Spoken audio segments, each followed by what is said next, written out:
Salut! Pour la campagne Feed with Stories, on m'a demandé de vous raconter une petite histoire. Je vais vous en raconter deux. Je vais vous raconter l'histoire de Amédée Trou-de-Nez. C'est un petit garçon qui se met toujours le doigt dans le nez, puis moi, ça me faisait beaucoup rire, et mes enfants aussi. Et je vais te raconter avant l'histoire de la situation difficile que vivent beaucoup d'enfants présentement parce que avant, ils comptaient sur l'école pour avoir au moins un bon repas par jour.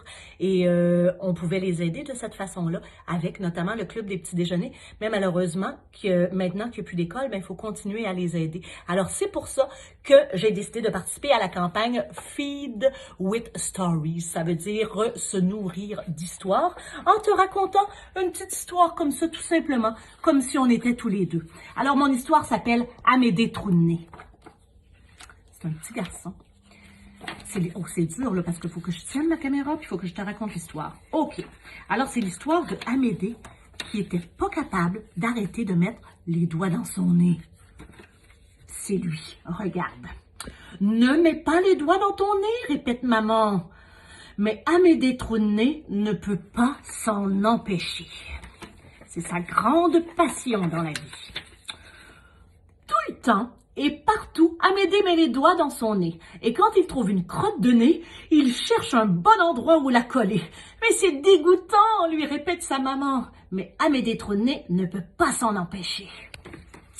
En as-tu des passions, toi? J'espère que c'est pas la même que Amédée. La maman d'Amédée a trouvé une crotte de nez géante collée à l'abat-jour violet. Cette fois, c'en est assez. Si tu recommences, tu seras privé de bonbons pendant toute une année. Amédée préfère s'en aller. Justement, il a très envie de se décrotter le nez. Pas drôle pour sa maman, hein? Amédée s'assoit au pied d'un pommier. Il vérifie que personne ne le voit. Et toc! Il colle une crotte de nez sur le bois. Mais Amédée est étonné. Sa crotte de nez se met à bouger. Il a très envie de la regarder.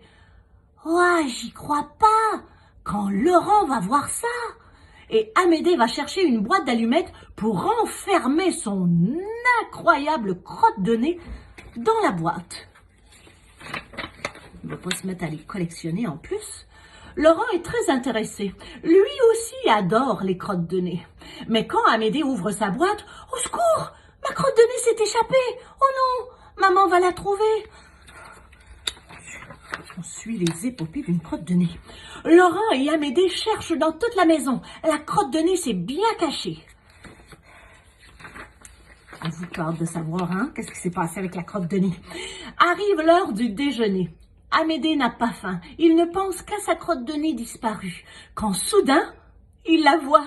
Là, elle mange de la laitue dans l'assiette de sa maman. Amédée est tellement excité qu'il renverse son verre de lait. Il n'y a plus qu'à essuyer, dit sa maman pendant qu'elle a le dos tourné. Amédée attrape alors sa crotte de nez et toc, la remet dans la boîte à café. C'est bizarre, je trouve, cette crotte de nez-là.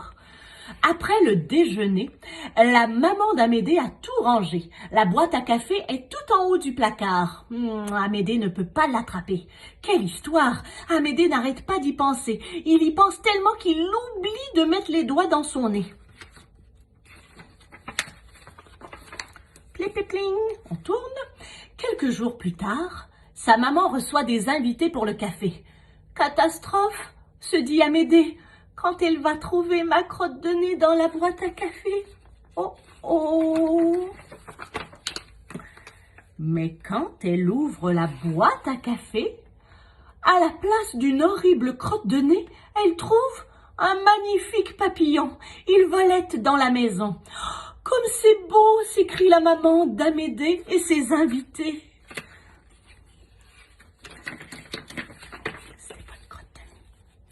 Amédée est bien content, puisque sa maman aussi aime les crottes de nez. Il va se remettre à en chercher. Il va s'y remettre dès maintenant. C'était cute, hein? T'as compris que c'était pas une vraie crotte de nez? C'était une chenille, il s'était trompé. C'était une petite chenille.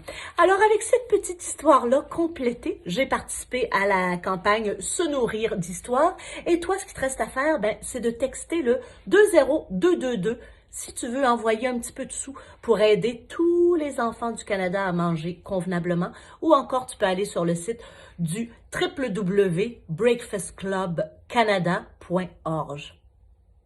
Je vais le redire comme il faut.